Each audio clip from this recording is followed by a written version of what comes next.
ये video cell की screen पर गिफ्ट कार्ड के इस्तेमाल से मुतल्लिक है।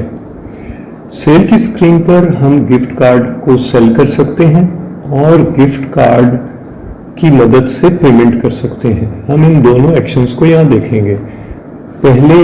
इससे पहले ये ज़रूरी है कि हमने गिफ्ट कार्ड के मेन्यू में जाकर गिफ्ट कार्ड को कॉन्फ़िगर किया हो, यानी उसे इनेबल किया हो, और हमने गिफ्ट कार्ड को क्रिएट किया हो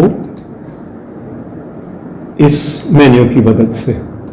अब हम इसकी सेल्स को देखेंगे। सेल की स्क्रीन पे ये आइकॉन है मोर ऑप्शंस का, इसको क्लिक करें तो हमारे पास गिफ्ट कार्ड की ऑप्शन है। हम जब इसे क्लिक करें तो यहाँ पर हमारे पास ऑप्शन है कि हम पहले से जो क्रिएटेड गिफ्ट कार्ड है उसका नंबर टाइप कर दें या उसे स्कैन कर दें। और एक तरीका ये है कि हम इस L के बटन को, लोड के बटन को क्लिक करें। जब हम इसको क्लिक करेंगे तो जो भी अनयूज्ड गिफ्ट कार्ड है अवेलेबल, उनमें से एक यहाँ पर लोड हो जाएगा।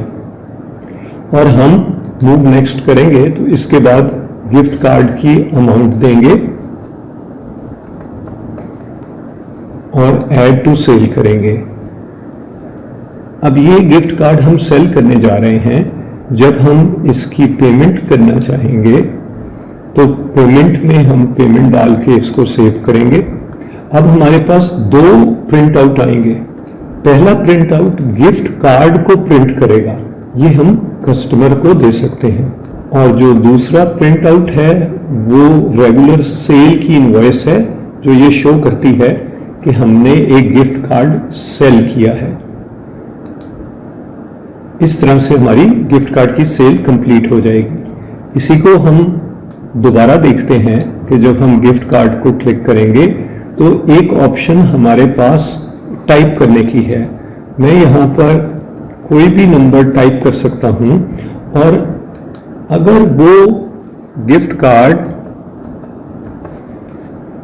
पहले से मौजूद नहीं है तो वो गिफ्ट कार्ड सिस्टम क्रिएट कर देगा। वो गिफ्ट कार्ड हमने क्रिएट कर दिया रन टाइम पे, और उसके बाद हम उसी तरह से उसकी पेमेंट को प्रोसेस कर देंगे। अब हम सेल की स्क्रीन पर गिफ्ट कार्ड की मदद से पेमेंट को देखते हैं कि कस्टमर हमारे पास आया और उसके पास गिफ्ट कार्ड है, वो इससे पेमेंट करना चाहता है।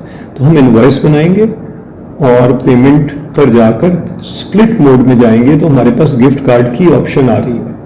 यहाँ पर हम गिफ्ट कार्ड को स्कैन करेंगे या गिफ्ट कार्ड का नंबर एंटर करेंगे और एंटर प्रेस करेंगे तो वो गिफ्ट कार्ड हमारे पास लोड हो जाएगा और उसमें जितना बैलेंस है वो हमारे पास अवेलेबल हो रहा होगा। अब हम यहाँ पर पेमेंट अमाउंट डालेंगे और सेव कर देंगे। जब हम इनवॉइस का प्रिंट देखें तो हम देख सकते हैं कि mode of payment gift card है और गिफ्ट कार्ड की मदद से हमने परचेजिंग कर ली।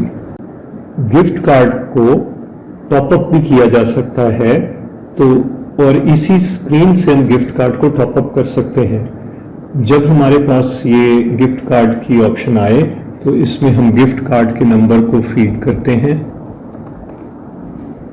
और मूव नेक्स्ट करें तो जो पहले से अवेलेबल अमाउंट है वो हमारे पास बैलेंस की सूरत में आ जाती है, और हम यहाँ पर जितनी अमाउंट टॉप अप करना चाहें तो ऐड टू सेल करेंगे, और जिस तरह first time gift card purchase किया है उसी तरह हम प्रोसेस करेंगे तो existing gift card top up हो जाएगा। जब भी गिफ्ट कार्ड को टॉप अप करेंगे तो उसकी एक्सपायरी अगर ऑन है तो वो एक्सटेंड हो जाएगी।